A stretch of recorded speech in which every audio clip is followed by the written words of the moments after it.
The final individual preview for the 2021 European Hockey Championships has arrived. It should only be fitting that the last team we'll take a look at is the team with the most European medals.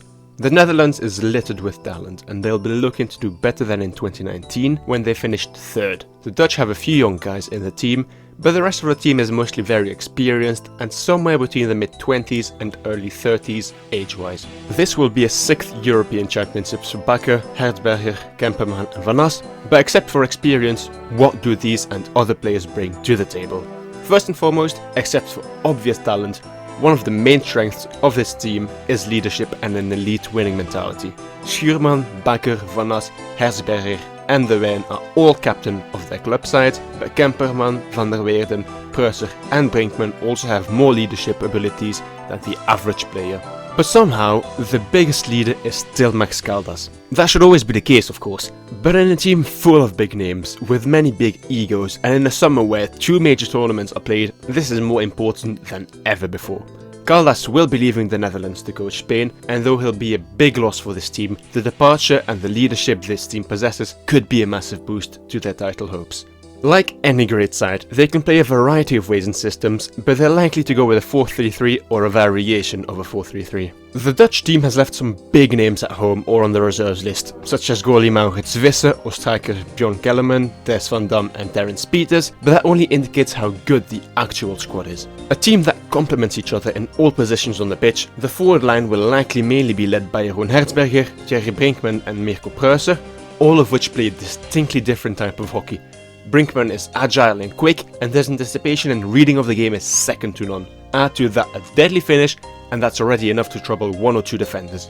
Hertzberger is more powerful and more vocal, so he'll be the one directing the line. Preußer is one of the most underrated finishers in the game, and his linking play is a joy to behold. If you ever need the perfect example of a striker that scores, drops back, and links the play together with excellent passing, Preußer is your man. And here's an interesting stat. In 15 total EHC games, Preußer has scored 13 goals, spread over 10 games. The Netherlands have never lost a European Championships game in which he scored.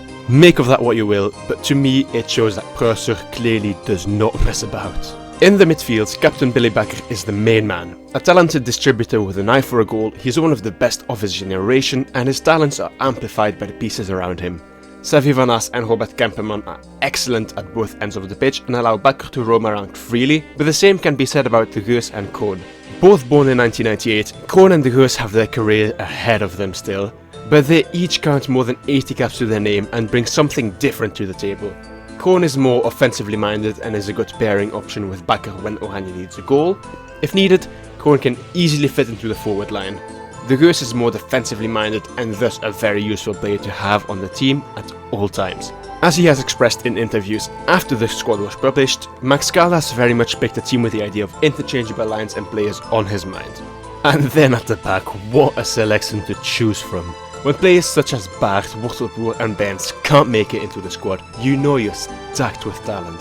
Defensively, I want to focus on 2 players specifically, namely Schuurman and De Wijn.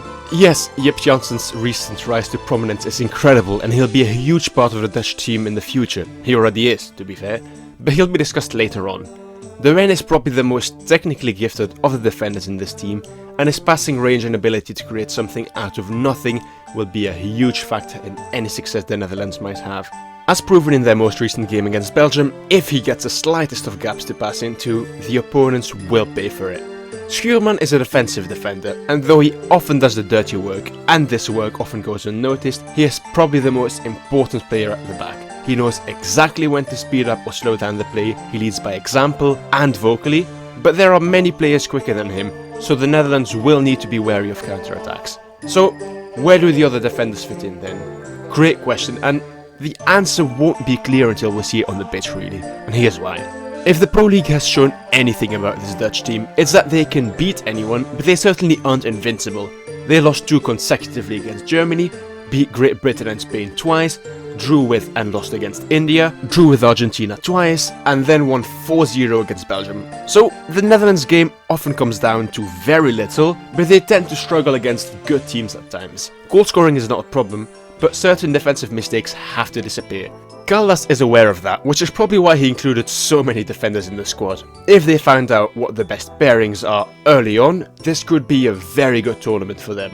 The Dutch are expected to make it out of Pool B and into the semi-finals at the very least. They probably will, and with all due respect to Spain and England, they'd rather face them than Belgium in the semis. Unless something major happens in Pool A, the only way to avoid Belgium in the semis is by winning Pool B, which means defeating Germany. A tough task, but it's not impossible. If the Netherlands can manage to create a solid defensive block, and if they're able to draw fouls and penalty corners, they can do damage to anyone. Penalty corners are a huge part of the Netherlands' game plan. As previously mentioned, the options for the Netherlands from open play are varied. Quick give-and-go hockey, one-time hockey and aerials are all part of the Netherlands' repertoire, and it's a treat to watch when executed well. But penalty corners are where the games are won and lost. Janssen, Hertzberger and Van der Weerden are going to be the main men from the top of the D, but it's not uncommon to see the Dutch try combinations and routines on the PC.